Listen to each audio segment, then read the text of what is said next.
Za trojko logično sledi štirica.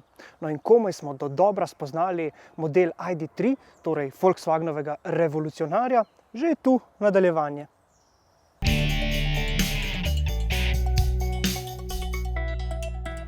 Poglejmo torej tega električnega novinca. No še prej pa predlagamo klik na gumb naroči.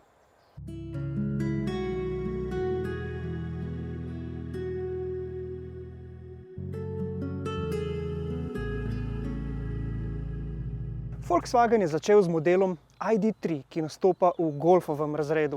No, ampak ker ima danes trg raje nekoliko višje avtomobile, bo morda na model ID.4 treba računati celo nekoliko bolj. Gre za prvi Volkswagenov električni SUV. In takole za lažjo predstavo, gre za kompaktni SUV, torej lahko bi rekli, da gre nekako za električno različico Tiguana.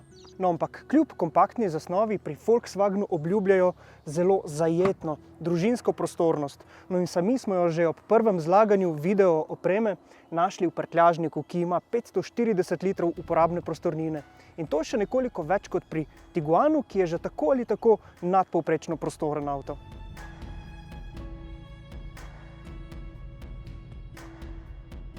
No, ker gre za družinski avto, pa bo seveda zelo pomembno tudi sedenje na zadnji klopi.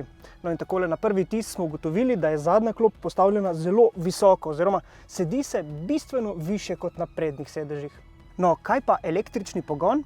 Dve kapaciteti baterije imamo na voljo, 77 in 52 kWh. No in večja bi lahko z enim polnjenjem za kakšen daljši družinski izlet zadoščala za približno 520 električnih kilometrov.